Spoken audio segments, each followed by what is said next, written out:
Welcome to the Death Happens podcast, an insider's guide to dying. We're your insiders. I'm hospice nurse Penny. And I'm Halley, hospice social worker. Today we're going to have on a mother, documentarian, an advocate, and a podcaster named Susie Singer Carter. And we're going to get to know her and all of her journey. But first, we're going to talk a little bit about the drama, if you will, of Facebook, and really focus on how perception is reality.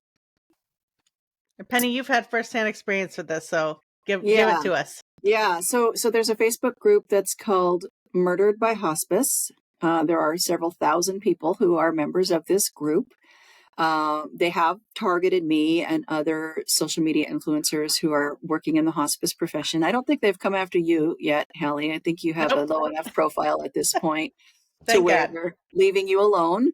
But they have targeted me. They have taken pieces of my videos out of context and posted them on their page. They come to my account and leave really negative and hateful comments often. I do a lot of blocking. So, the thing is, these people have had bad experiences with hospice, and which is actually what we're going to talk to Susie about today, because she's also somebody that had a bad experience with hospice. And while it's important to recognize that, perception is reality, and if you've had a bad experience, that's your reality, and that's what you're going to think of all hospice and all hospice workers, because that was your bad experience, and to you there is no other experience. That being said, I have noticed that some of the people who are in the Murdered by Hospice Facebook group are people who did not have the legal authority to speak on behalf of their person. And so when you have somebody who is not the medical POA, someone else is making decisions, either another family member or a guardian ad litem, and those decisions are not what you agree with, then your perception is going to be that that person has caused their death if they're choosing for them to go to hospice and you didn't think that's what they should have, or they're choosing no treatment and you thought they should have treatment. Well, and even when someone hasn't been in their life for a while, even if they are the power of attorney or a legal decision maker, and they haven't been around them for whatever reason, and now they're slowing down, they're coming to their end of life, and they're not eating as much, or they're not eating at all. Oh, now we're starving them, So absolutely, yes. I understand that. Yeah, and we actually touched on that in our last episode about how somebody could be far away and they haven't seen that person for a while, and they are the decision maker. And I've made those phone calls, especially when I worked in the hospice care center, when I would call somebody and I would discuss with them the fact that their person was dying, and they would be like, "What do you mean they're dying? I just saw them 6 months ago and they looked great." And people don't understand that there are disease processes that can really escalate very quickly to end of life. Yeah, we've had people come on hospice that got their diagnosis 2 weeks before we met them, and they have only a few weeks left, and they're already in stage 4 or whatever, and didn't have really any symptoms, or had mild enough symptoms that they didn't go get checked out, and it's too late, or they're really aggressive symptoms. Yeah, same. I've had multiple patients who came to our care center who had just been diagnosed with their disease, and not even just cancer, although it seems to be more common with cancer. But I had a patient who stroked out in the doctor's office. That's what else I was going to say. Sudden events, a stroke, a heart attack, etc. Even COVID. Yeah, and then like we talked about with Andrew in our last episode, you have the chronic disease people who fight it, and then the family can't accept the fight is finally one that they're losing. Yeah. So we have that. But it really is unfortunate that group exists, and that they are not open-minded enough about hospice to understand that their experience is a singular experience, and that there's those of us who work in hospice who know that's even if what they went through with their person was actually what happened, which is what Susie's going to talk with us about today, even if what happened really did happen and it's not their perception, it really is the reality. Yeah. That's a singular experience. It's not the norm. It's it's really a small percentage of people who end up having that kind of experience where the hospice was really bad.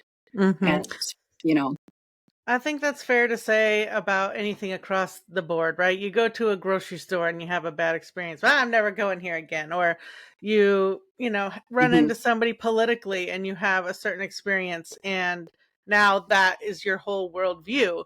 And so I think it's just human nature that we do that, but it is something that I hope we're able to work on eventually, is to accept and grieve and mourn the thing that happened, and also understand that that is not 90% or even 50% of how things go. Generously, it's not even 50% of how things are going. Right. And grief is a factor here, because oftentimes it really is misplaced grief. Absolutely. But if you're grieving and you have a grievance against an organization, don't create a fucking platform on Facebook called Murdered by Hospice and go after people like me who are trying to change, that perception of hospice, because it's really not real. And I have had them really attack me and wish death on me. I've actually had somebody who sent me an email and wished me that I would die from a ham sandwich. Well, they call Haldol, Ativan, and morphine, they call it a ham sandwich. And so she went through the trouble of emailing me to say that she hoped that I would die like that from the ham sandwich or whatever, which actually doesn't sound like a bad death to me. But, I was just like, I don't even know you. I don't know you. I've never met you. You've never met me. You have so much hate in your heart. Yes. And what? It's going to disrupt the grieving process, honestly. You're going to be stuck in that. Yeah, stuck in that for sure. And that's what I see, because I do go troll their comment section. I do see this perpetuation of their experience, which then, when you relive something over and over, how it can just get bigger and bigger and bigger. Yes. And that's what happens. And, I also wonder, too, if they're starting to infiltrate other pages, because I'm a member of a hospice group on Facebook. And today there was a very long post by somebody who was claiming that somebody had made a decision for that person to go on hospice, and that hospice isn't supposed to be for end of life care, and saying this stuff. I was like, wait, what? You don't even know what you're talking about. And just everything that she was putting in there, it just did not ring true. It just, it was like, that sounds a little sus. And I really honestly thought that this is somebody from the Murdered by Hospice Facebook group that's infiltrating the hospice group and trying to put this story out there that's just a story to try to make hospice look bad. Well, and that's what I do appreciate about Susie, and why we're going to have her on today, is she is working towards advocacy. She's using the terrible experience that happened with her towards improvements for everybody. And so I don't want people to think we're only having people on that we love and we love their message. We want people to come on that have had, these experiences, so we can share, we can educate, and we can move forward towards betterment for everybody. Yeah. I appreciate that about her too, because that's not what you're seeing in Murdered by Hospice. All they're about doing is advocating to get hospice shut down. They're not trying to advocate for any kind of improvement whatsoever. And hospice is, we're biased, of course, but it's a wonderful service, and so many people benefit from it. It's a very, very important healthcare program. So many people need it. It's really, unless you die suddenly, it's really one of the only ways that you can die in your own home and not in a hospital. So of course, we just think that everybody should have hospice, but also everybody deserves to have good hospice care. Yes, that's important too. And getting rid of the bad hospices, also important to us too, as hospice clinicians. Absolutely, because we don't like to see bad stories about hospice. Because that's what people do call us murderers, I've said that many times. A bad review for any hospice is a bad review for all of us, because people still think that all hospices are the same, that somehow we're all one hospice. Right. Yeah. We know that just because it looks like a duck and quacks like a duck doesn't mean it's necessarily a duck. Case of hospice, right? Yeah, they're Absolutely. all different, just like all healthcare programs are different. All SNFs are different from each other. And Yeah. yeah. All right. Well, I think this is going to be a very interesting conversation. And Yeah. let's do it. Let's do it.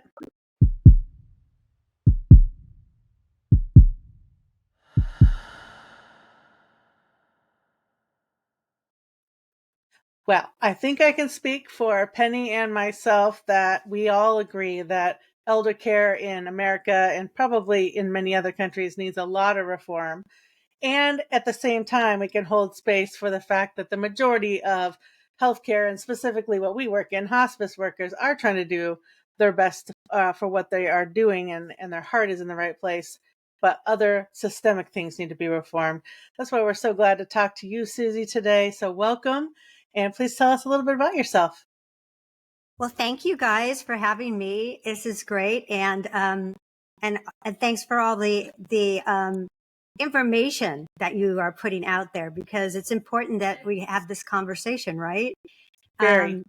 Yeah. So I'm actually, I'm a filmmaker, a writer, director, producer, and started as an actress. And when my mom was diagnosed with Alzheimer's 16 years before she passed, which was in 2022, it was when I got sort of, yanked into the caregiving community. And I really did a deep dive because I really loved my mom so much. And I wanted to try to figure out, after I found out I wasn't going to cure Alzheimer's, because, I had that delusions of grandeur for about a hot minute.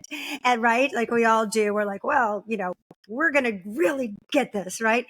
And then I realized that's not going to happen. So how am I going to, stave off this monster and make life as good as possible for mom, for as long as possible? And so I did a short film in 2017 called My Mom and the Girl, which with Valerie Harper, who plays my mom. And it was really just a way to show a different side of Alzheimer's and destigmify it and educate a tiny bit, but also, show the humor, show the love, show the joy that you could still find. And so, it's a very, it's a dear project for me because it still resonates. And we're asked to do screenings, and people are always so moved by it and so invigorated. Like it creates robust conversation, which is the whole point, right?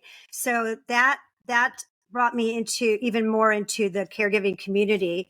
And then 2 years ago, my mom was in the long-term care. She was in a 5-star nursing home in Los Angeles, and during COVID, and that's when everything spiraled down for my mother. And the last 6 months of her life are just horrific and just a nightmare for us. And I didn't know the long-term care, I didn't know that system. It's something that we don't really, have it at conversations with parties about Medicare and Medi-Cal and Medicaid and all those things. We don't talk, and nobody really talks about it. And I was a sandwich generation. So I had younger kids and, caring for children, and then my mom.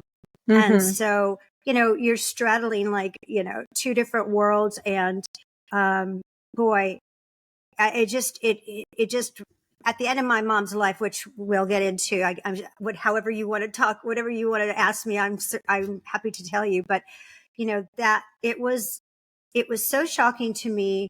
And so I felt like I was on another planet. Like, what kind of world am I in, where there's so much disregard for humanity?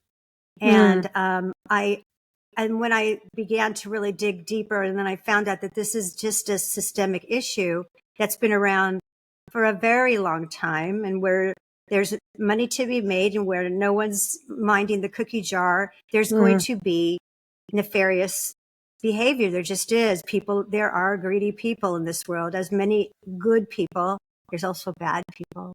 So, and and mistakes get made. And when people don't know, they don't know. Not to be trite and right on that meme, but if you don't know, you don't know. And so my philosophy was, well, now that I know, I'm culpable as well if I don't share this information. So that was the birth of No Country for Old People, which is a documentary that we're just finishing now about the systemic crisis in long-term care. And so I definitely want to get to all of this, all of those things. That makes a lot more sense to me now, because I had No Country for Old People on the list further down. And then as I was going back through some of your videos and things, refreshing myself of your story, I did see that other video with Valerie Harper, R.I.P. And she died? Yeah, back in 2019. She was. How did I miss that? Oh yeah, it was her. It was her last performance in our film. It was the gift that she left, because it's. I hope you watch it. She's just gorgeous in it, just absolutely beautiful in so many ways. I will watch it. I love Valerie Harper. The last time I saw her, she was on Dancing with the Stars, and she had brain cancer at that time. Yep. She was fierce, because she was like, I'm not going to my funeral before I'm ready. I've had a great life. And now she was like, listen, if I die tomorrow, I'm fine. But why should I go if I'm not ready? I'll go when I'm ready. Right. And because I didn't even know that she could still act, I just thought she would be so wonderful for this role. And boy, she did embody my mom. She's a consummate professional and a heart as big as it's endless. Her heart was endless. I am excited to see it. I unfortunately didn't see that it was the movie before I was doing the research this weekend. So it's on my list for sure. I'll send you a link. Yes, please. I would love to narrow down and just kind of get a better sense, because you do put a lot of advocacy out and education and things. And so sometimes it's hard for me to suss out down to what actually did happen in as much or as little detail, because I don't want to re-traumatize you either. You said that she had been in long-term care, and then the last 6 months were the worst. So how long was she in long-term care before that? And then kind of what happened? What went wrong? Right. So when my mom, I'll try to do this as brief as possible. The movie that we talked about just now, My Mom and the Girl, it was a day in the life of my mom when she lived with me for a year. At the end of that year, she went into memory care in assisted living, but she was completely physically healthy and, was walking 5 miles a day and, holding court and singing, every Friday night for everybody because she was a singer and, she was fine.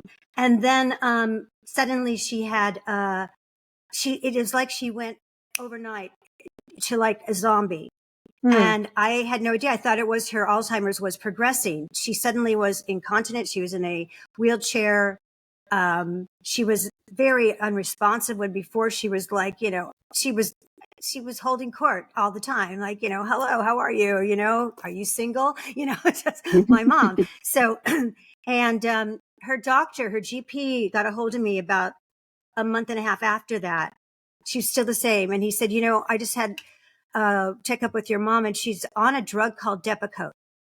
And I was like, he said, do you know what that is? I said, I have no clue. And I was her conservator of person, legal. And I wasn't told about this. And he told me that it was a off-market drug to, sedate people. And it's often used in nursing homes, and that it's a black label drug for your audience, which means it's for her particular demographic, someone with dementia and someone at her age, it is deadly. It can be deadly. And you don't want to give it to someone. So he said, can, have your permission to take her off of it? I said, 100% now, let's do it today. Right. So, and I'm so sorry. I don't want to forget that. And also I want to move forward, but just real quickly for our audience, patients should not be being put on medication without talking to their legal decision maker. Number one. Absolutely an issue. Penny, do you have any thoughts or statements from the nurse side on the drug? Just only that Depakote is an anti-seizure medication. It's usually used for, seizure activity and can be used. But it's not even one that we use. Like if we're going to do sedation for a patient in hospice, who has terminal agitation, we don't even use, that's not one we use, Depakote. So I'm a little surprised that they were using that off-label, to sedate. But yeah, it would be sedating because it's an anti-seizure medication. Right. And I 100% agree with Halley in that medication should never be started on a patient without a conversation or stopped. And even in hospice, we don't just stop medications. We have a conversation about it. So right out of the gate, there's strike one. Strike one. Strike one. Anecdotally, my partner on my No Country for Old People, Rick Montcastle, who's a retired federal prosecutor. If you saw Hulu's miniseries Dope Sick, he's the main prosecutor, played by Peter Sarsgaard, who was the one that prosecuted Purdue Pharma for disseminating OxyContin. Well, right after that case, their next case, he and his partner's next case, was Abbott Labs, and they prosecuted them for off-marketing Depakote, and it was a $1.5 billion. It was one of the largest, fines ever put upon a single pharmaceutical case. That's how bad it was, like across the country. And it's still, I don't know, I believe from other nurses I've talked to across the country, they're still being used. It's called sprinkles. They'll make it very cute names where they just sprinkle it in people's food that can't take pills. So, which is, again, why Rick has come on board with this project, because he said, look at the kinds of work that he's done. He also prosecuted nursing homes for 20 years for fraud. And he said there was no significant change. So this is why he's working on this project with me, to educate and to hopefully advocate for change. So, so back to that situation with Depakote. So then that was really, my mom never, when she went off it, she never walked again. She was never mobile again. She didn't get, maybe she could have with the proper, physical therapy, but it wasn't offered and it wasn't, I think that it sounds like a whole other story. You're saying it had already been a month, so of course she's probably got some muscle wasting and other issues from that. Yeah, and advancement of the disease as well. Exactly. And also she, then she remained incontinent. Before, she had no problem, finding her way to the restroom. So, once you're like that, so now you're very vulnerable and very dependent. And so when she ran out of money, which you do when you have, a disease that lasts that long, a progressive disease at 16 years, she finally, had, used up her nest egg. And so I had to find somewhere that was, had skilled nursing so that she could, be transferred from bed to chair, because she wasn't bedridden and she was still very social. So I found this place that's in Los Angeles, a 5-star facility, and I was doing the movie at the time, and there was a 3-year waiting list, and I was like, I am getting my mom in there, right? And I did everything I could. I said, I'll come on weekends and play piano. I'll sing. I'll do whatever. I'll have Valerie Harper come and do a Q&A with the movie. I did everything. Anyway, we got her in, and I was so happy because I thought, she's going to be at least taken care of well. And not that I didn't see her regularly, but I had a family and I also have work. So I just thought, I can sleep at night. I can sleep because she's going to be okay. And I thought she was okay. Until COVID came and until we were locked out. And I started, we didn't really get to start doing Zoom calls, which is very difficult, doing a virtual call with someone with dementia, with Alzheimer's. It's, they're very zen in the moment, and not having someone right in front of you trying to look on the screen. It's like, it just doesn't, it's not conducive, but we did the best we could. It was once a week. And then I began to notice that mom was never outside of her room. And then shortly she was never outside of her bed. So I kept asking them why, to the CNA, who became our family to us. It was the same one. I'd say, Dahlia, why is mom in bed at 3 p.m? I don't know, Susie. I don't know. I'll try to find out. But, it's crazy here. It's crazy, and now looking back, of course, the whole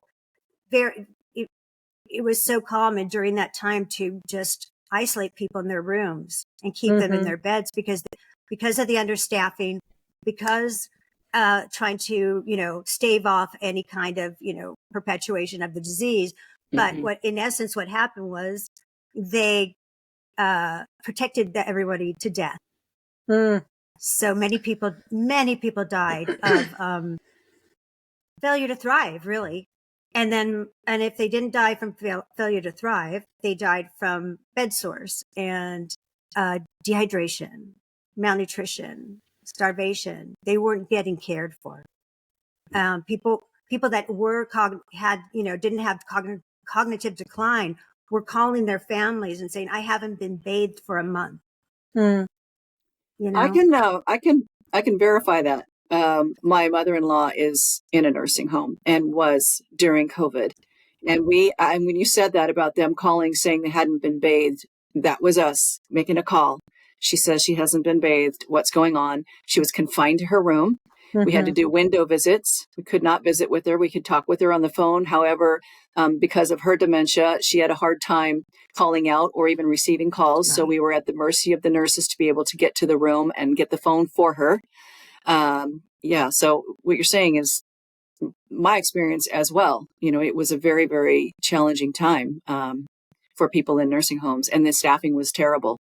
Right. Staff would get out with COVID. They would be understaffed because people had COVID. And to this day, we still get COVID updates. I won't hear anything from the nursing home for a month, and then I'll get a phone call and it's like, it's a COVID update. 3 of our staff and 5 of our residents have COVID. And fortunately, they've lifted the restrictions. We can still now visit. Right. But yeah, it was a very bad time. It was a very bad time, and it really, what it did was pull the curtain back on what was already a problem that we were seeing, which is chronic understaffing. And and I know you're going to get into this, Susie. I want to make sure we point out too that this wasn't just bad for residents, but as you're pointing out, this has been an ongoing problem. So staff that had been working there had been saying things, and so the constant regulation changes with COVID and restrictions, caring for, protecting them to death, restricting them to death, however greatly you put that. That just compounded the already exacerbated problem. Nursing homes have been a problem for decades before COVID. And nursing homes, not necessarily because of the people on the floor doing the care. Right. But the systemic issues. And I know you're going to talk about that. Lack of oversight. Yeah. Lack of enforcement, lack of oversight. The regulations are there. CMS is doing a horrific job at oversight and enforcement for whatever reason. There's many reasons that, we put forth in the documentary. One is there's a very strong lobby, and they lobby very hard and to keep status quo. And also CMS is understaffed as well. And so in order to provide that kind of oversight that we need, they would have to have more staff themselves. So I want to say something about that because, we have the regulations in place, but enforcement is the issue. And I would say that what has happened now is that the state surveyors are responsible for doing the Medicare surveys. So when you take a state like California, where there's no limit to how many people can open up a hospice agency, and I don't know about nursing homes, but just because hospice is my jam, then you've got, like in our state, there's a limit to how many hospices can open in a county. They have to get a certificate of need. And the state surveyors in my state are backed up. They're backed up trying to get these surveys done, which are required every 3 years. In California, I can't even imagine how those surveys are happening because there are so many agencies. So many. Too many. I don't know if you saw I dissected John Oliver's report that he did on August 19th this year. We'll get to that. Wait, I want to come back to your story because we'll get lost in the weeds of all the things. So your mom, Yeah, I was just Yes. all I was gonna do is say is about California, because he does Yeah. mention that he goes, there was like 400 addresses for one building, because that's only the only requirement is to have a actual address. And he goes in Van Nuys, which is, by the way, very close to where my mom's place was. So anyway, I just thought, isn't that interesting? But that sort of, validates what you're saying, Penny. So, all right. So what was I saying? So we were at COVID and she was restricted. Now she's incontinent. Oh, right. Now she's becoming bedbound. Is that where we were? Oh, no. Well, because she wasn't bedbound. She wasn't bedbound. Okay. They just had her in bed. Oh, gotcha. So, okay. Right. So when, let's push time. And finally, when I got into SEER, which was over a year, and I was able to go outside and, they would wheel her out, and I could tell she was unkempt. She didn't smell clean. She had someone's bridge in her mouth. The time I saw that was flopping around. It wasn't. My mom didn't wear a full bridge. It was just in her mouth. Mm-hmm. Yeah. And I remember wheeling her back into the lobby and saying to the charge nurse, "My mom has someone else's bridge in her mouth." And they said, "Impossible." And all of the personal stuff is marked. I said, "Well, this is not her bridge. She doesn't wear it. She has a little, she has one little tiny one of, like, whatever you call them. I can't think of the name, but anyway, she didn't have a full bridge. It's like one of those things, like a partial." So she came, partial. So she came over. She looked and she was horrified. She pulled it out of my mother's mouth, and this is still COVID, by the way, folks, right? And she said, "Oh, it must be one of the temp nurses. I'm so sorry." And, to me, it didn't trigger anything in me in terms of that temp nurse thing, because my head wasn't there. It was just like, what's going on? And why does my mom look so dirty? And, yet she was still communicating with me. And I actually have that video, because 30 of my mom, because my partner, Don, was there. And for some reason, he happened to grab 12 minutes of video of me having this conversation, granted mostly one-sided, but mom was right there, like laughing and then responding and, talking with me, so I was doing my dog and pony show. In any case, 36 hours later, she ended up in the hospital and with a stage 4 bed sore that I was never told about, sepsis, 10% kidney failure or functioning, pneumonia, massive dehydration, and a severe UTI. Wow. And that's beginning. So on January 17th, that was the beginning, and she died on July 17th. Okay. 6 months. So that's later. the beginning of our 6-month window you're talking about. Okay. Correct. I'm tracking. Yeah. And, I had no idea. I didn't know the battle that I was up for. I had no idea. I just thought, all I knew was that the head nurse from the hospital called me to say, "We just, your mother was just taken here. I wanted you to know that she was admitted with a stage 4 bed sore." Okay. Many things come to mind. First of all, they wanted me to know that because they didn't want you to sue them. Right. So they wanted to make sure that it was, because they are never events by CMS's, rules. And they, by the way, folks, they should never happen. If they start, and you can attest to this, right, Penny, you're a nurse, and I don't know, are you a nurse as well? Social work, but I do have a lot of interactions with all of that. Right. Yeah. I mean, there's stages, and if you see one starting, then you take action. It is the hallmark of neglect to get that far. Not in hospice. I want to interject in hospice. Okay. It's different, because when a person's organs are failing, which includes the skin, the biggest organ in our body, people can get Kennedy ulcers, which are worse than stage 4. They're like melting skin. And there's, we can't heal wounds for hospice patients. Right.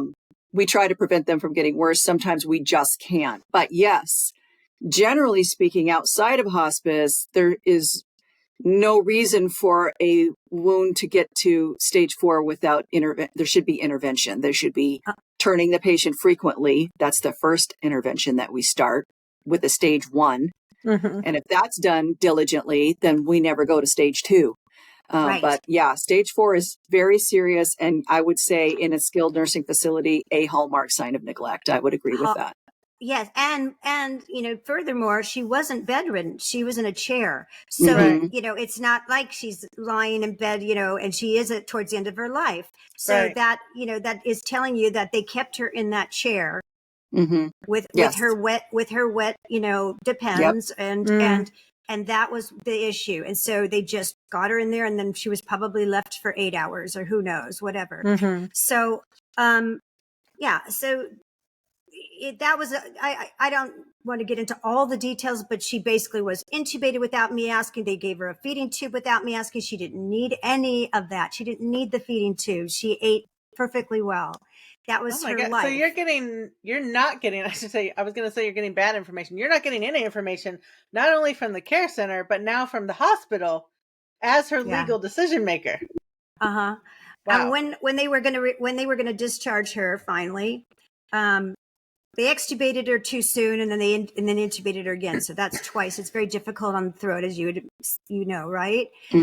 Any of us, if we'd had that happen, we'd have difficulty. It would feel sore to swallow, and that's just that is human nature. They just decided they didn't want to take care of her anymore. So when she got back to the nursing home, I said, "Why does she still have a G-tube, and why does she have a Foley catheter and a G-tube?" Right. And they wouldn't allow me to give her anything to drink liquid wise. And they said, no, she's going to aspirate. I said, well, I didn't know that they had her on MPO, which means nothing by mouth. So I was bringing in smoothies and all kinds of stuff for her to soothe her throat. She didn't choke at all. And by the way, they were like, she can get, aspiration pneumonia. Well, she already had pneumonia. So you guys are not doing a good job because she already had pneumonia. Right. And honestly, like you have to weigh your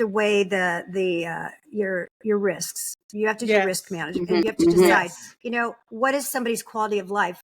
Taking away all oral gratification is torture. It's torture. Especially when they're still able to have it. Like, absolutely what you're speaking to is provide education, let them know that there may be a risk. And also, if quality of life of having that thing is worth the risk, then absolutely have it. Yeah, they're able to physically swallow. There's no reason for that. It was worse Susie, what they were doing. Yes, go on. Was she on hospice at this point yet or no?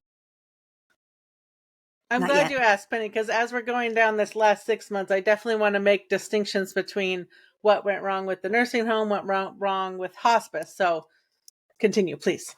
Well, so what happened was, she was sent, she had to go. So she came back to the nursing home and was not, and immediately had to go back into the hospital.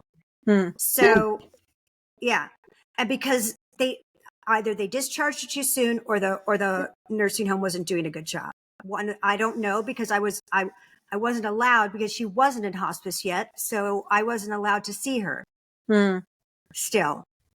Because we're still in COVID lockdown. Right. This is early 2022. So it was when that second variant came out. Right.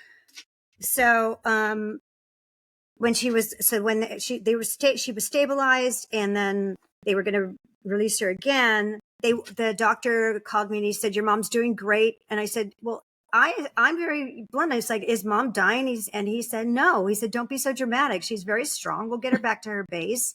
He said, she's a tiger, he said, and, I said, "Okay." And he said, "But I want to give her a nebulizer, which helped. It's just really very benign. You can get them over the counter just to keep her lungs, giving her breath. Like, you can explain a little bit better about it." But he said, we have a problem. Her nursing home refuses to give her that. Because it was COVID times, probably. Right. Yeah, you can't nebulize. Well, but they were the only ones. You're right. They should have done it in a room. And the nurse could have worn an N95. It's considered like, I can't think of the word now, but when you do like any nebulizer treatment, it's aerosolizing things. It's aerosolizing the COVID. Yeah. But Yeah. it wasn't, but from now, I went back and I've interviewed, respiratory therapists who say, no, it's absolutely not. And there's things that you can put over the nebulizer and it will not, penetrate the outside. Anyway, there's it in any case, but you're right. Even if it did, if they kept her in her own room, because she was quarantined anyway, you have to be quarantined at that time. So, he said, so I'm going to have to send her to a skilled nursing, for a second, where they will take her, that was a disaster because they were understaffed. And So This was in Susie, third place. okay, but wait a second. What I want to say is he said, we're going to send her somewhere else. That's not, they can't really decide where she's going to go. That's that decision should have been made by you. What they should have said was, we want to send her here. Do you agree? Oh, yes, that did happen. He did say to me, he said, there's no other place that won't take her. He said, he goes, I want your mom to have an advocate since you can't go in there now. And he said, my medical partner, my doctor, I have in his practice, was on the board of this very small, rehabilitation center. And he said, so I would recommend that because at least he'll have somebody to advocate for your mom. And so I said, okay. I finally somehow I convinced them to allow me and my daughter to come in and see my mom one time. And she was looking a lot better. She still had the tube, even though the doctor said it was going to be temporary while she was intubated. So I still don't know how I never got the tube out from the hospital because I had no real good communication with them. And honestly, to get a call back from the hospitalist at any time was so difficult. I remember my daughter saying, Mom, have you talked to the doctor? And I go, I've left like 5 messages and you won't get a call back for like 48 hours. Right. So, so anyway, they called me from the rehabilitation and said, we think your mom is laboring to breathe a little bit. And we feel like we don't have we can't, take care of her properly. So we feel like we want to send her back to the hospital. This is like a nightmare. So, I asked the doctor who I've never met and he goes, well, yeah, they're really not equipped to take care of that level of care. And I'm not quite sure what's going on. I said, well, I just saw her yesterday and she seemed great. Not great, but she was very responsive and laughing and loving. So anyway, they ended up taking her. When they said they were going to take her back to the main hospital, they didn't, which was Tarzana Cedars. I can say that out loud because they didn't do anything wrong. But they ended up taking her to this very small emergency hospital because they for some reason that's what the EMT did. They sent her there. I followed them and that was like 4 days of hell there. They basically told me that she's on life support. By the way, I finally, and when my mom was left that hospital, I said, I want to put in her, help me out here. I'm losing my words this morning. The advance directive, because I had her on full code. And because I wanted to be there. I wanted to make a decision. Didn't want anyone else to make a decision. I would know when my mom's ready to die because I had heard too many horror stories. So I said, I don't want her to be intubated. And so you can put that in the directive. They intubated her again. So the admitting doctor who never, I couldn't get to see him. I was in the waiting room. They said, there's only one doctor here. He's not going to be able to see you tonight. So go home and we'll call you. They called me the next day and he said, your mom's on life support. So do you want us to take out the tube? I said, I didn't want the tube in to begin with. So, yeah, I guess so. I didn't know. So it was a shock to us that she's dying. So I got all my family and we go there and my mom looks like a corpse, like her mouth's wide open. She's not responsive. I think she's dying. I'm not accustomed to death. And my niece finally arrives and she says, well, Nanny's not feeling any pain. She's on a fentanyl drip. And I go, what? Why is she on a fentanyl drip? Like, what's going on? Like, why? And so I asked the doctor, he goes, well, he's never was there, by the way. Never. He goes, well, she's allergic to morphine. I go, no, she's not. She's not allergic to morphine. And she's not in pain. So I'm not quite sure what's going on. And, long story short, this will get into too much detail, but I found out from the nurse that she wasn't dying fast enough for him. So he came and told them to up her fentanyl every half hour. And my mom was woke up out of this stupor because she wasn't ready to die. And I mean, and that's evidenced by that she lived another 6 months. Okay. Cause I mean, if my mom was ready to die, we were all there.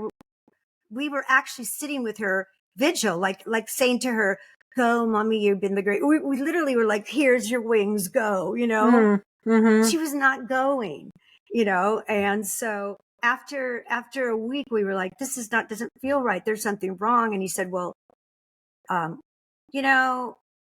organs have probably shut down and it's too late to turn back. And I said, but you didn't tell me you were upping the fentanyl. And he said, oh, didn't I? Oh, like that. So, yeah. So we ended up, I said, okay, if her organs have shut down, I get that. Is there a test for that? Well, yeah, there is. Well, then how about testing that instead of, playing 21 guesses. And so he did. And then the first time I saw him was when he came to the hospital to tell me, wow, it's a miracle. They're at 100%. And this has never happened in my whole career, ever. And he goes, so I'm going to release your mom. And at that point, and he goes, I'm going to send her back to the nursing home. I'm going to recommend that she go into hospice. And I was like, can she eat in hospice? He goes, she can have a freaking hamburger if she wants. Right. And I'm like, sign me up. I have no idea what hospice is at this time. Right. Okay. I vaguely have heard the word, but I'm thinking I'm getting her out of this nightmare. She's going to go back to her home, which I have no idea has made that big of a mistake yet. Right. And I'm like, I'm feeling good. I'm feeling like, okay, wow, this is crazy, but let's get her out of here. So she's going back to the first long-term care she was at. Her home. No, not the the assisted living, but the 5-star one. The 5-star one, okay. right? Okay. I'm trying to keep track mentally. Yeah, I know it's hard. So then I met by their hospice, who, by the way, now I know they own that hospice. Okay, it's a very prestigious place, and all sounds great. Hospice nurse is a rock star feminist. She comes every week, and so hospice is in the facility, right? Mom's going to get all kinds of great things, and so on and so forth. And then it all goes to hell. It's like, we're not taking out the tube. We're not taking out the Foley. We're not. And when you say tube, we're talking about the peg tube to feed her, right? The peg tube. Mm-hmm. Yeah, the feeding tube. Okay. And my mom her mouth is filling up with this hard, like waxy gunk. Mm-hmm. And she's like, every time she saw me, she was like, and I'm like, I'd look and I'd pry it out of her mouth. I mean, it's disgusting, but I was like, what's going on? Like, why is this happening? Well, because she has no liquid going past her mouth. And so I'm going every day and they said I was taking the sponges that you sponge their mouths and I'm dipping it in juice. And my mom is like this, sucking it like a bird and like going like that. And I'm telling them she's swallowing. She wants to drink and eat. She's starving. Like this is, otherwise there's no quality of life. Like, they're like, well, you can take her home then. We understand you're stressed out. Well, and I said, well, that can't. Yeah. These are, sorry, I'm trying to get this straight again. And the hospice, they're both together. saying this. And they're both owned by the same parent company or something? Yeah. Okay. Yeah. And they're saying, we know that you're feeling stressed out. And, if you want to take her home, we understand. It's like, wait, she still has the stage 4 wound. And then the head nurse, when she came back, she said, Susie, you need to get a wound specialist in here. Your mom needs to be seen by a wound specialist. So I was like, well, can you ask for that? She goes, well, you have to go through the hospice nurse and da-da-da-da. So I was like, or the doctor rather. so it takes me 3 days to get a hold of the hospice doctor. And she goes, listen, your mom's going to succumb from them swoons. So it's really, it's kind of a waste. So, and as far as the tube, let's just, if you want, she's still going to be MPO. We can take it out, but she's still going to be MPO. That's just it. She's going to, we don't want her to aspirate. I'm like, you're blowing my mind. Like, I don't know what you're talking about. Then let's just shoot her, because this is not a quality of life to be lying in bed with nothing, like staring at a wall unless I'm there. Mm-hmm. So I said, can we get a speech therapist in, to see if she actually is swallowing, or not, or if she is aspirating. Oh yeah, we'll look into that. And that took me 2 months to get someone to come in and do Now I think I'm catching up, because you guys talked about this when Penny was on your podcast. Is that right? Yeah, I want to interject and say that it's a regulation that a hospice agency provides a speech therapist. So OT, PT, speech therapy is something that is supposed to be provided. Mm-hmm. If the agency doesn't hire them, then they're supposed to get someone by contract. And yeah, it shouldn't have taken 2 months to get a swallow eval on somebody at all. That was egregious error on their part. Especially when someone, if someone's saying, I don't want to eat, and they're pushing it away, and you can attest to this, Penny, because when people are ready to die, they don't want to eat most of right? They're like, they don't. Most of the time, dementia patients, if you put the food in front of them, they'll usually eat it. Mm-hmm. They have a reflex action. And so they will, if you put the spoon to their mouth, oftentimes they'll open their mouth and they'll eat it. But the other thing that doctor did that was egregious was to say that she's NPO on hospice. That is just not even, we don't even use that language ever. It's if they are at a risk for aspirating, then like we talked about earlier, we are going to educate that's a risk, and you can make that decision. And I've given food, drinks, liquids, popsicles to patients who were at risk after explaining the risk, and they wanted it, and we did it. And, that's what hospice is all about. So to say NPO, yeah. Well, you know why? And here's the reason why. They are understaffed. And because my mom would be time consuming, unless, they don't want to be feeding her. So it's much easier, just keep her on the feeding tube. And, keep the Foley catheter, which I did my research on. By the way, she ended up hemorrhaging from that Foley catheter. They had to send her to the hospital, give her blood transfusions. She was bleeding from her bladder 2 months in. And when we got her to, that was hospitalization number 3. And the doctor there said, we had to flush her bladder 3 times. Because there was so much infection from the Foley catheter. So because it's an internal catheter, and if it's not cleaned well, and if it's not changed properly, it can create a lot of bacteria. And so I was like advocating for the wick, which is something that is very benign. It's outside the body and it wicks away the urine, because they kept saying, well, it's because of her wound we're keeping that in. I go, but you didn't keep it in before. You didn't have it before, and she got the wound. So why now? They don't want to pay for the wick. I said, I'll pay for the wick. My instinct told me, like, anything internal for that long is not good if you don't need it, and I did a lot of research on it. Anyway, the doctor, that not hospitalization, he ordered that she go back to the nursing home, not on hospice, because that's why she wasn't getting cared for. And he said, let's just put her on palliative care. I still didn't know what the difference was. All I knew was that no longer was she on that floor, on the first floor. She's now on the second floor when she was, returned. A new social worker saying mom was going to get all kinds of therapies, which FYI never happened. And I was like, so is she off NPO? She goes, that's the only thing. She's not off NPO. Why? I do want to double check on our time, because we're 45 minutes in. Are you okay on time, Susie? I'm happy to go longer. I just want to make sure you're okay. Oh, Yeah, I'm fine Okay. if you guys are okay. Yeah. Yeah. Yeah. So I said, oh, come on, this is crazy. I said, my mother is like literally dying of thirst.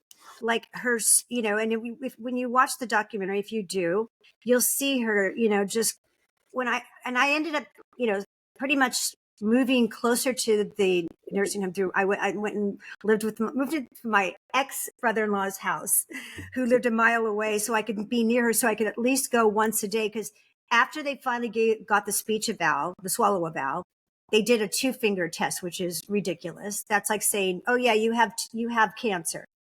You can't tell. It's like you need to do, an instrument test really to find out if someone is swallowing. They just did that. It was cursory. It was performative. And then they said, listen, we do see that she can swallow with you, but we don't trust the other staff members to be as careful as you. So we'll allow you to give your mom with a sponge. Oh my gosh. Liquid, but no one else. And so I had to go every day because I couldn't think of my mom having that gunk in her mouth. Mm. And then also, and by the way, that gunk is more dangerous. It's full of bacteria when you don't do good oral care. So I was there every day cleaning her mouth and giving her liquid. And I just couldn't fight anymore. There was nothing I could do. I literally was stonewalled. And so I just, that was that. And then, they never got the wound doctor. They filed, it was, I want to say after now let me get my timeline right. She was hospitalized again. And at that point, that hospital said, same hospital said, you have to get a wound doctor in when we release her. They finally had someone come in when I wasn't there. This was 4 months after the first hospitalization. They did a wound vac. They kept the wound vac on. And then for, I want to say, a week or so. And then one day I came and it was off. It was on her, but turned off. And I asked the head nurse, I think there's something wrong with the machine. It's off. She goes, oh, I don't know. Nobody knew, well, can you call the wound doctor? Like 5 stars, folk. I mean, this is like, I can't say the name because I don't want to incriminate, but because of the documentary, but it's shocking. It's shocking. And so, there's too many details to tell. I do go into it in the documentary, but it is all so overwhelming, and all the things that went wrong that I started to doubt myself, going, am I crazy? Like, cause you start thinking this can't be happening. Like there's too many things happening.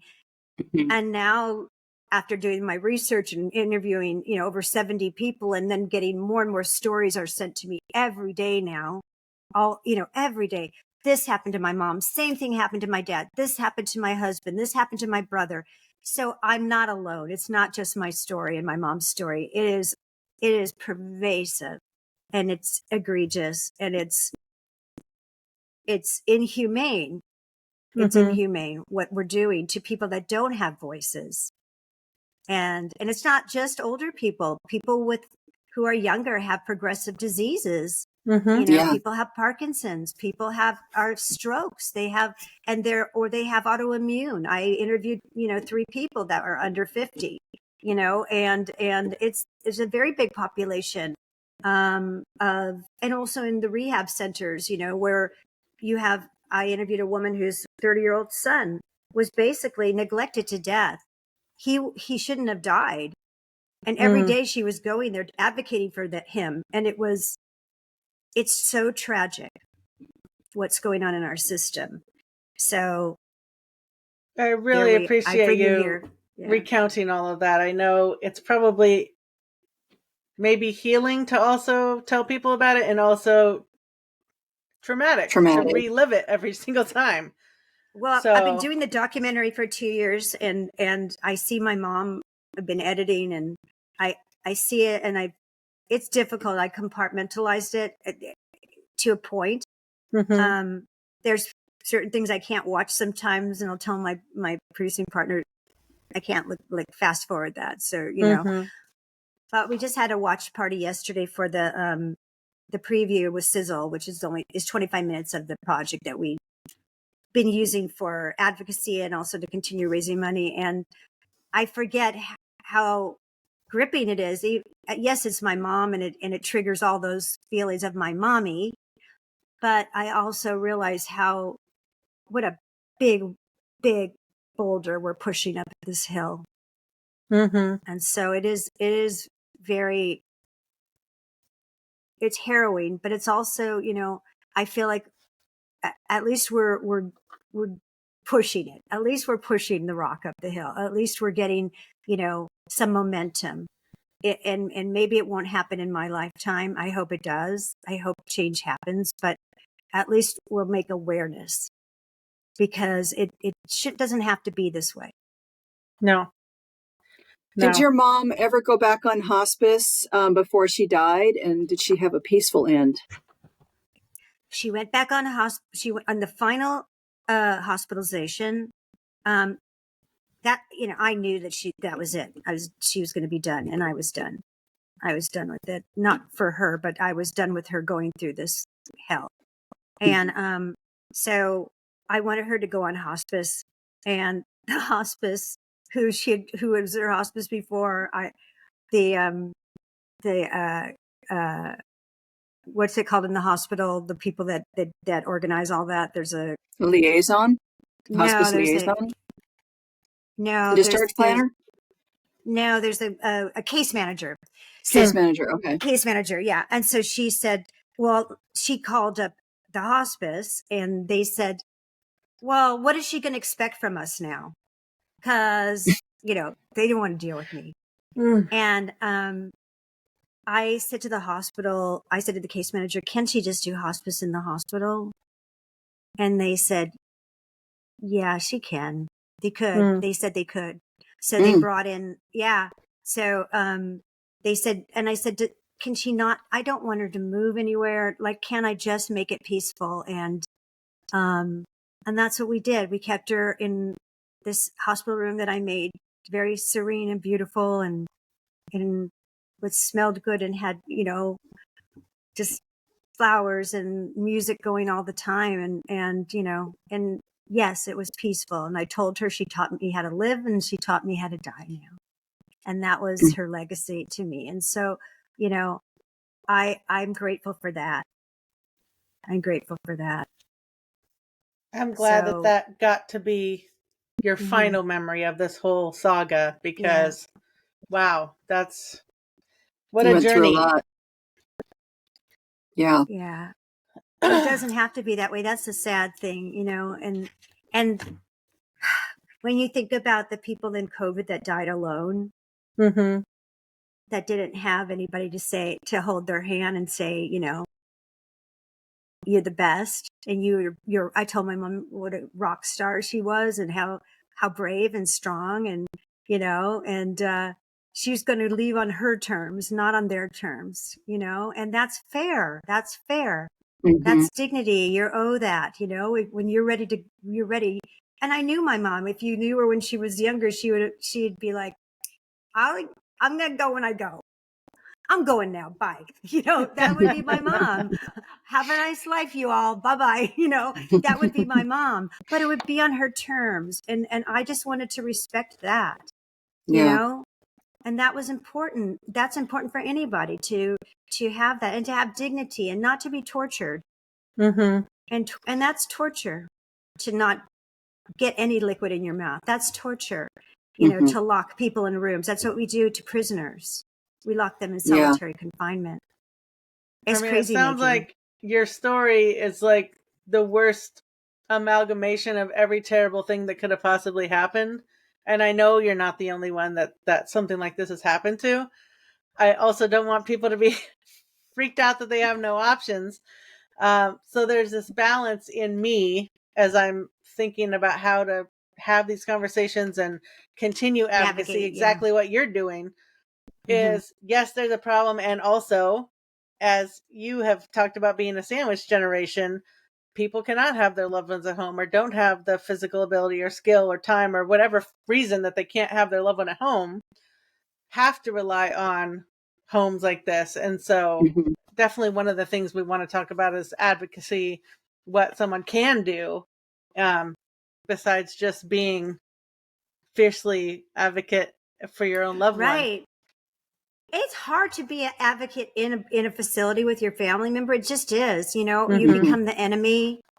They don't want to hear from you because, and it's, Mhm. and I get it because they're all overworked and understaffed. And Mhm. so you become the thorn in their side, and you become a problem that they can't solve. They can't, even if they want to. And that's why there's so much moral injury with Yeah. our providers, because they can't do the job they want to do. Mhm. And that's unfair, and they're suffering. And there's a lot of suicide rate in doctors and in nurses and in frontline providers is sky high right now. Mhm. And I just read people, that about right? doctors. Yeah. Yeah. And people Mhm. leaving the industry that they loved, like vocational nurses, vocational CNAs who actually love their jobs, have left Mhm. because We had a pretty mass exodus after COVID in general in healthcare. because which they Yeah. weren't didn't taken help the care of. shortages. Because they weren't Yeah. taken care of. They're not given Right. benefits. They're not paid well, and Yeah. they're not acknowledged. They're not Mhm. given the respect that they deserve, because they are our loved ones' family. Mhm. There, they are the Mhm. ones that, you know, and you must have consistency. So if you're having like new people in and out that don't know, you know, how can you care for someone that you don't really know? Every it's not one size fits all, you know, and it's so important for a quality of life. And if you're going to call it a home, let's make it more like a home Yes. than an institution, Yeah. Mhm. right? It's a systemic crisis, and like what is the answer? That's the issue. You know, like I do know with Medicare, they just came out with their final rule for hospice. Now I don't keep up on their final rules for other healthcare service lines, but for hospice, they've just come out with their final rule, and they are going to start looking at the lowest performing 10% of hospice agencies and put them on a special focus program. And they're going to be looking at quality scores, safety, complaints. What was the other one I said, Halley? There's four different things that I they're know I'd looking have to at. look it up again. Yeah, quality scores, complaints, safety issues, and something else that they're looking at. And when they have these 10% bottom performers, they're going to go in a special focus program. They have to be surveyed every 6 months. They can be penalized monetarily. They can have their Medicare license revoked. They may be forced to hire a manager at their own cost, an outside manager to come in. So I do know that at least with hospice, there are things that are being put into place to try to correct these issues. Mhm. Right. But I fear that the same thing isn't going to happen for nursing homes. And it's been set. So, you know, I became a hospice nurse because I wanted to do something that would help people. And my alternative plan to that was to work in a nursing home, because at the time that I became a nurse, which was 21 years ago, there was a lot of abuse happening in nursing homes. And so I wanted to make a difference in whatever field I went into. And I knew that nursing homes was a place where they needed help. Glad I didn't do it, because I would be one of these people that would be completely burned out from having to work in that horrible environment. But, you know, everything that you're saying about the nursing home for your mom rings true for me, because not only is, like I said, my mother-in-law in a nursing home, but I've had patients in nursing homes too. And Right, hospice right. doesn't allow for us to go in there and spend a lot of time doing the things that the nursing home is supposed to be doing. Mhm. Right. The benefit doesn't allow for that. And so That's I've had that issue too. You know, a patient who's on hospice, who's in pain, who needs pain medication, and you have to get them on scheduled pain meds, because otherwise they're not going to get them. Mhm. Yes. If they're ordered as needed, forget about it. It's not going to Forget it. happen. They're not going to get them. 100%. And that one thing, not to be Debbie Downer, but the one thing I worry about when it's CMS making these regulations is the enforcement of them. And that's the problem, because, you know, going also hospices, and I don't know about with like the kind of hospice nurse that you are, because I know you do it mostly in homes, or do you go into the hospitals now? Right now, I'm in quality now, but I worked in homes as a hospice case manager. Right. And then I also worked in hospice care centers, which is where people go for acute symptom management. And Halley still goes into homes as a hospice social worker. Got you. And I But do I believe didn't just go into home. So a home for hospice is a house. It's Yes. a nursing facility. It's an assisted living. It's a van down by the river. It's wherever the person lives. So I did both. I went into homes. I went into nursing homes. Okay. Because I do know that, in Care Compare, like on CMS, where you can go and look up, the quality ratings for different organizations. They are self-reported. So and the ones that aren't reported. There are other things that are reported on us that we, Penny, they're not self-reported. Yeah. So the CAP survey. The Consumer Assessment for Health Providers survey is what family members fill out after the person has died. Those are the quality scores. The scores for visits in the last days of life come from claims. The hospice care index comes from claims. The hospice item set comes from claims. So none of that is self-reported. It's everything that Medicare gathers from what we have to report. So we're required, if you don't have a quality reporting program in your hospice, you get a reduction in payment. So every hospice is going to have a quality reporting program. So I never filled out a survey after. They never. So the hospice agency is not required to send a survey to every patient. The hospice, they are supposed to have a certain percentage of surveys that are returned. Gotcha. And if they hit the return rate, then that's okay. So if it's a big hospice agency and they have lots of patients, they're going to send out these surveys. And then if they get as many back as they need, then they don't have to send more out. Gotcha. So a hospice can choose to send out to every patient, or they can say, we're going to send out as many as we need to until we get that survey return rate where it is supposed to be according to Medicare. I gotcha. Okay. But I will say this, though, Susie, about Care Compare. It is a look back, and it's pretty far behind. So we were looking at Halley's agency today, which is a 4-star agency, I want to say, and that's very good. There's not a lot of 5 stars. Yeah. And their quality scores are very excellent. They're high, very high. It's a look back, but it's kind of old news because like their census now is higher than it was when it was reported. Much higher. Yeah. Right. And it can go the other way. It can go the other way. Absolutely. And I want to just say, like, I don't want to leave people, like you said, Halley, like, in complete, just nihilistic and despair. But, because look, it's bad. But you have to advocate. You cannot just say, don't be like me and think everything's okay, even if it's a 5-star facility. Yeah. Hopefully it is okay, but be there, go there, yes. See your family member. Don't go at the same time every time. Go at night, go in the morning, go in the afternoon. See how they're being cared for. Yeah. You'll know how they're doing. Ask them, check in with them, even if they have dementia. I always said to my mom, "How are you, mommy? You feel okay?" "I'm great." She'd say, "I'm great. I'm alive."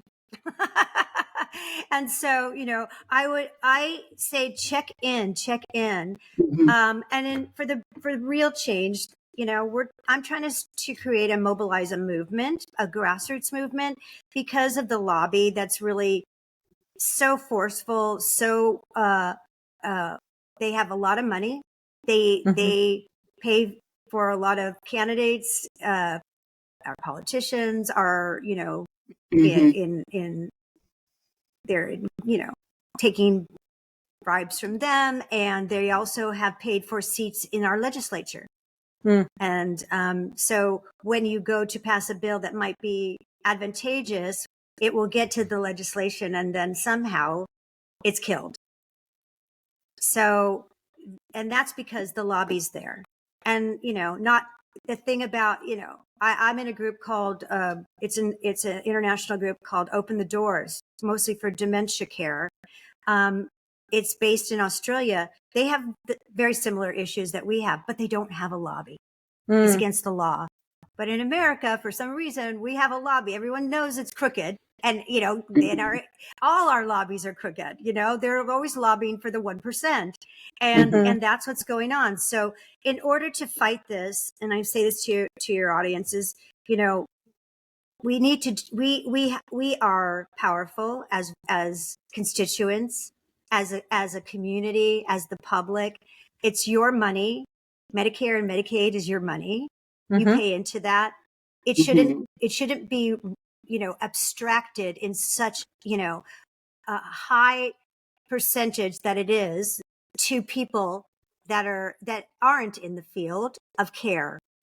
It is a profit over people industry now. And I want to flop that. I want to flop it. I want it to be people over profit.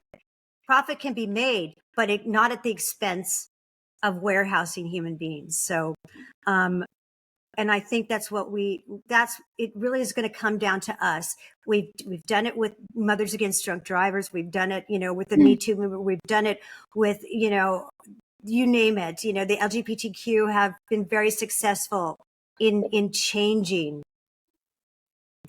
our laws, our cultural mentality. And we need to do that. We have to do it.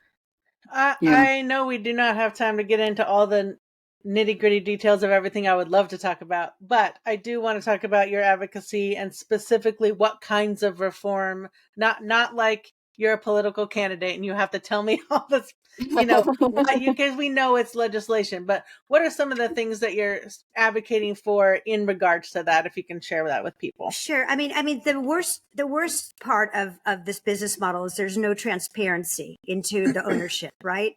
So therefore there's no culpability. So we don't know how to find the bad players. So that's why, because they're shielded through all these, it's like money laundering. They have these related parties. They'll own the real estate. They own the management company. They own the vendors, and then they jack up the prices. And then it makes so CMS thinks they're in the red, and and so when there is a problem, if someone does take someone to court, it's generally you're fighting. You're actually taking the facility or the administrators who have nothing to do with this business model. They're just going along with what their bosses are saying.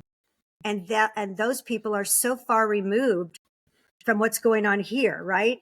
So you've got these money, the people up here, and then you've got the actual nursing homes down here who are trying to do the best they can under this kind of rule, under this model. So, and I appreciate that macro level looking at, because like you're saying, the people down at the work level are not the ones actually making the decisions. They're trying to carry out and do the best they can with what they got. And then they're the ones that are getting the brunt of 100%. The rightful frustration. Right. Yeah. And no wonder there's everybody's frustrated on both sides, everybody. And so, And so if we don't have transparency, we can't stop what this kind of, it's really gouging this industry, and in a legal way. So they're able to gouge it without any penalty, because the way that our corporate structures are set up, they're just shielded. So this is what the people that are, much smarter than me, who have given much thought to this, who have talked to, go and advocate for this kind of, change, because all the other changes all those regulations are there.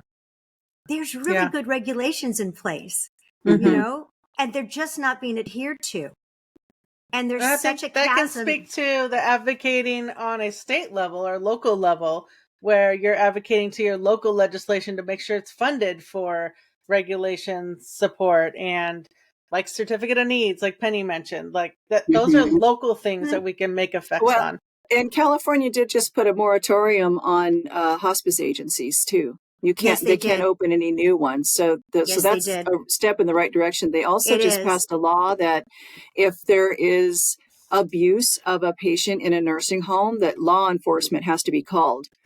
So whoever is aware of, so my agency works in California also. And so our hospice team, if they suspect abuse of a patient in a nursing home, they have to call law enforcement. Wow, That's a not new just law. Adult Protective Services. Law Right. enforcement. They have So to call law enforcement. So that's a new Okay, law so in that to me, California. that's good. But then I say, knowing what I know, I say, okay, how much education are you giving these people that are coming in? They're not Right. going to understand what's actually going on. So in some ways, I say that's performative right now.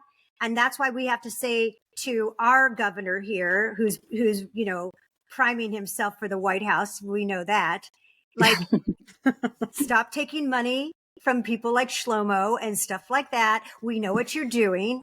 We want, be a good governor and hopefully a good president, because we know you're headed there.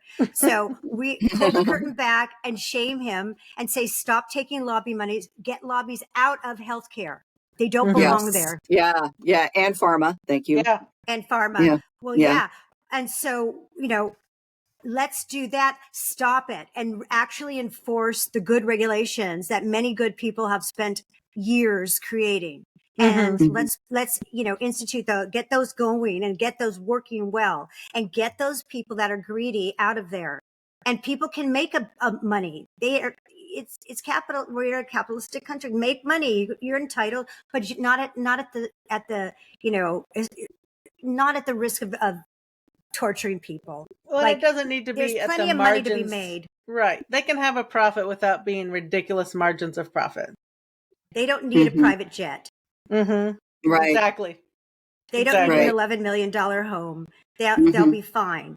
So that's what I'm advocating for. I'm advocating for the macro, Halley. I'm advocating for, because we can't really make legislation stick unless we get, we let the politicians know that we're what we know. And that's our currency, is our constituency. Tell us about your documentary that I guess I'm a little confused if it's out already or you're still working on getting it out. Tell us about this. Yeah. No, we're just finishing it. We're just getting distribution. So we just signed with distribution. And in the meantime, we're still raising money, and we're raising money for the final. There's always little cost at the end because we've done this all grassroots. We haven't taken any corporate money. It's all been, just leading by example, people out. Yeah. And so we're doing that, and also raising money to mobilize a movement. And so ideally, like best case scenario, will be the whole project, which will be a docu-series. So it'll be a 3-part docu-series. Will be out before the end of the year. And this so is right called now we've No been Country doing these for watch parties. Old people. Old people. Okay. And where will people watch it, or do you know yet? Like, is it Netflix? I don't know yet, but we're looking. Okay. I'm hoping for a premium streamer like Hulu, like Netflix, like Amazon. Hopefully Netflix, and that's that's what we're fighting for. And I feel good. I feel like it's been a long 2 years because obviously I'm rocking the boat. We're rocking the boat, and it's painful to tell people that it's scary. Like when I first finally showed my own manager, my entertainment manager, I was keeping this very quiet because I didn't know what I was going to do with it, how it was going to roll out. And I finally showed him, the rough cut. He called me like at midnight. He goes, "I'm blown away." He said, I don't have kids. I'm not married. He's a bachelor. I called my sister in Chicago and said, "I'm screwed. Like, what's going to happen?" He goes, "This is so," he's like, this is horrible. He was like, I said, "So get busy and find me some distribution. Go." But I mean, that's what I'm hoping that this does, is that it really resonates with people. And, my tagline is like, this may be my mom's story, but it's really all of ours. And to that point, I think micro level, when we're talking about advocacy, of course, if your loved ones are able to, your legal decision makers get in, advocate, like you're saying, see them at different times, get word of mouth from other people that have been at that facility. And And then you can always reach out to the ombudsman. You can just Google that in your area to get in contact with who you need.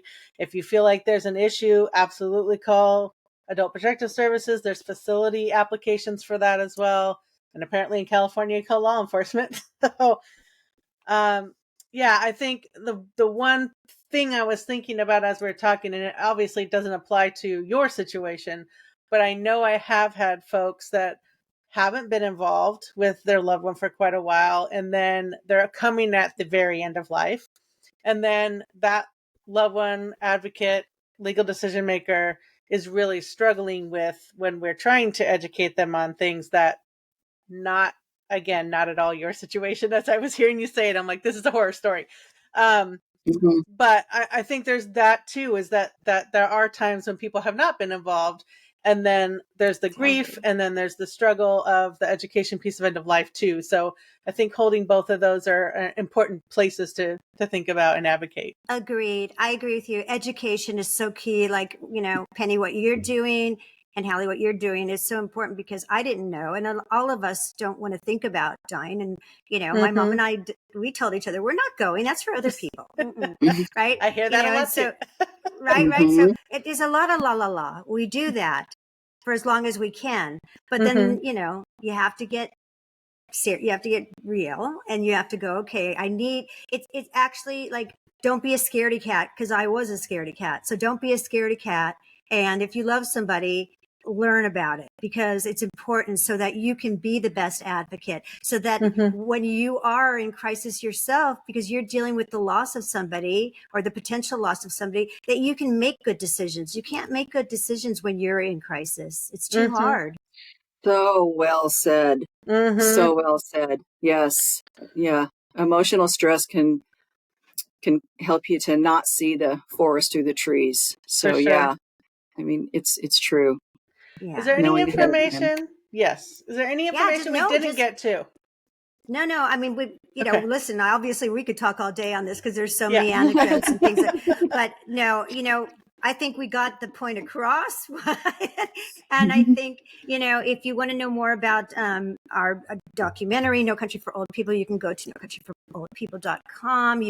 If you want to be part of the movement, which we welcome everybody. We want to do a national movement. It's so important. Just use our voices. They're very strong, and they're undeniable. You can't shut up millions of people that quickly. So let's do that. You can, just sign up. There's a form. You can just click on it and just sign up, and then someone will be in touch with you sooner or later to say, what can you do? Can you walk? Can you talk? Can you hold a sign? What can you do? And we're going to do this. We're going to do this. And if you need a tax deduction and you want to, donate, there's also a link there. It goes through the National Consumer Voice for Quality Long-Term Care. They're our fiscal sponsor. 5% goes to them. It's 100% tax deductible. We welcome it. We need it. We need it for the movement. And we appreciate all your support. And that's it. Enjoy it, and just love on the people that you have right now, because you won't regret it. And Susie, you're on social media also, right? Yeah. You want to give your social media handles? Sure. For me personally, it's Susie Singer Carter on everywhere. So, and then on,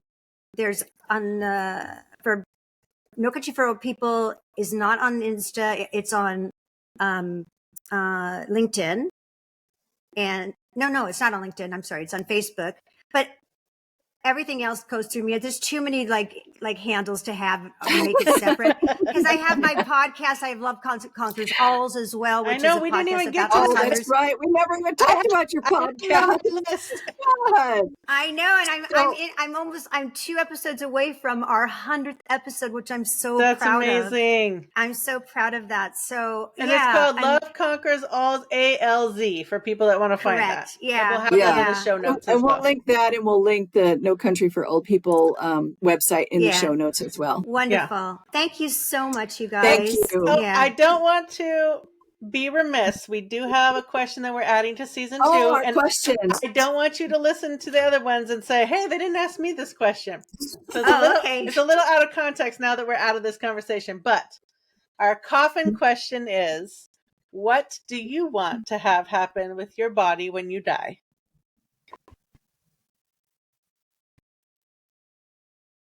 Wow, that's heavy.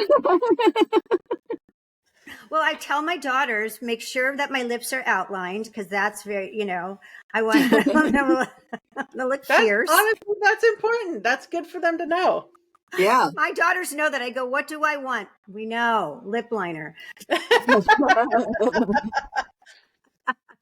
Little things like that are important.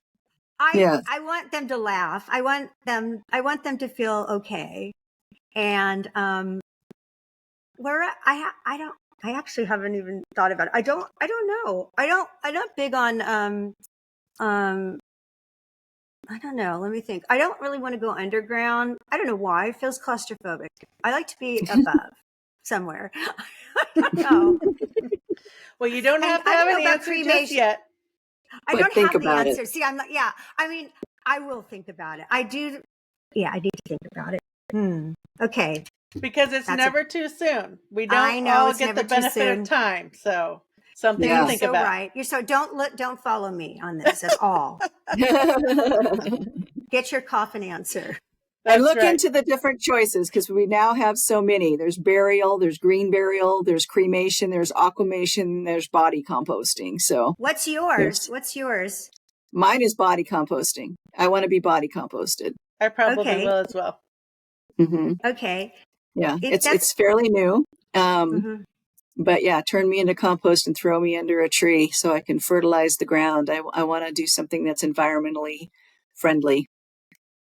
Awesome. That's awesome. Yeah. I think, don't you do that naturally though anyway?